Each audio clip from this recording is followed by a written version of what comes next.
Very quickly, I will go over our top 6 who are seated up here with me today. First place, Mr. Jason Christie, ended up with 37.4. Second place, Edwin Evers, 32 pounds, 9 ounces. In third place, Micah Frazier, 32.2. Fourth place, James Elam, 32.1. Fifth place, Gerald Swindle, 31.4. And sixth place, Jordan Lee with 30 pounds and 12 ounces. So, with that, we will go ahead and get this thing started. Again, I expect this to be a pretty quick version of a press conference because I know these guys got to get back. But let's go ahead and get these questions answered, and we'll go ahead and get started.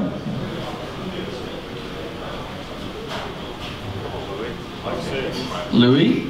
It's about to be a real quick press conference. Go ahead, Louis. All right, I know that we still have a day to go, but if you feel comfortable saying this, can you tell us the one bait that you've been using to put you in this position?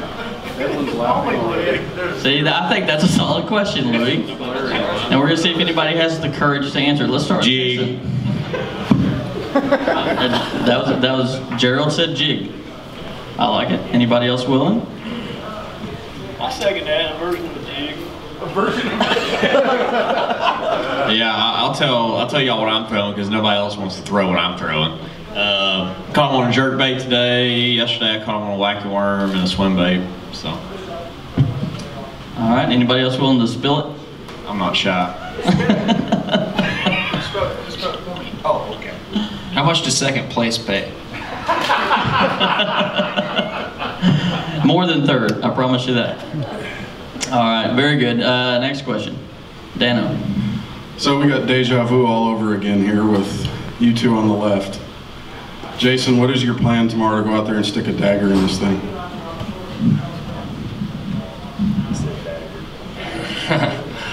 I feel like what I got to do is just give it 100%, which I normally do, make good decisions, and boat every fish that bites.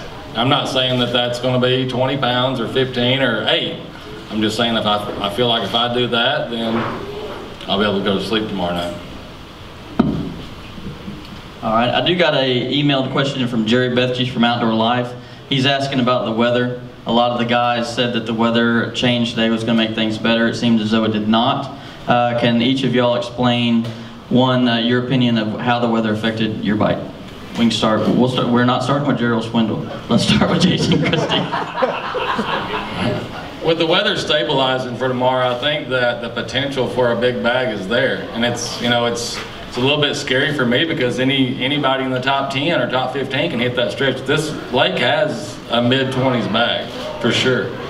And that's the thing that scares me the most. I was expecting for them to bite a lot better today. Even the bites I got, they were crazy. They weren't eating the bait good. So I think it was the lightning this morning. But yeah, I think somebody's going to have a big bag tomorrow. Edwin, your thoughts on the weather? You know, I've always said I like sunshine in the spring. I think it's trumps clouds any day, no matter where you're at.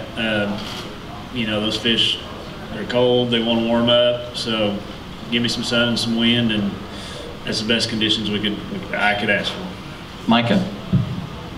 I agree with him. I mean, the little bit of sun we got this afternoon, I kind of ran into a little deal and caught 2 5s, you know, within 5 minutes of each other. So, and I had a 1.5 pounder and a 2 pounder. So I mean, if I caught 2 3 pounders to go with that, then I would have had, you know, low 20s. So it can be done.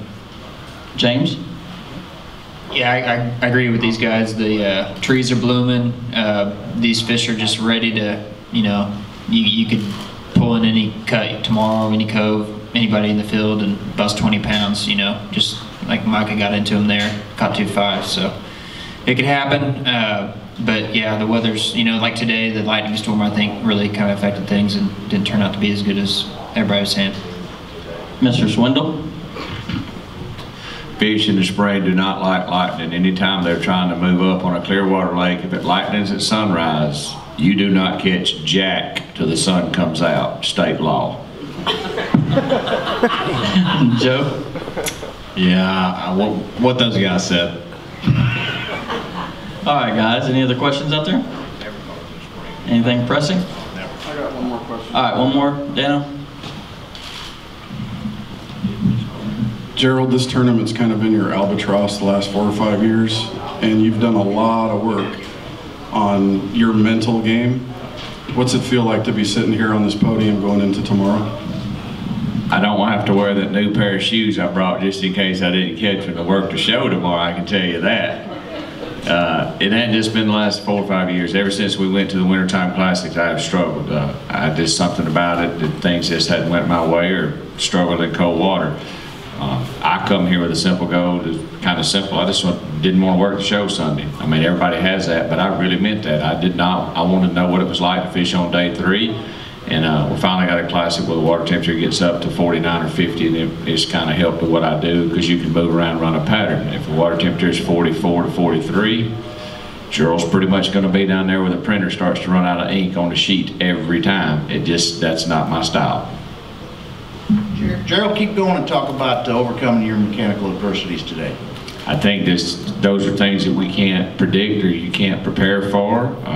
You know, ethanol and fuel breaks down, it stops up filters, it stops up diaphragms, and there you are. No matter what you do to try to prepare your tackle, your time, and your map studies, none of that prepares you for that. There's nothing out there we can prepare for that when you're just now hitting the groove and things are starting to happen and all of a sudden you're out of the game. It was honestly, there was 30 or 40 minutes there where I was spinning out of control and I could feel it. I was angry, frustrated. I couldn't, you know, and the guy's like, hey man, it'll be all right. I said, this is a Bassmaster Classic. And not only do I think I could catch a few, I think I'd have a long shot to win, but I want to execute it. So I had to sit down in the boat and I asked Robbie Floyd after we got going. He said, man, I want to go follow you. And I was like, I'll be honest with you, man, could you all just leave me alone? He said, I can respect that. I said, just give me 30 or 40 minutes to go fish where I can kind of get my head back in the game. There's a lot going on, and when something goes wrong like that, it's not like one of us losing one or retying or something. That's something you can't control.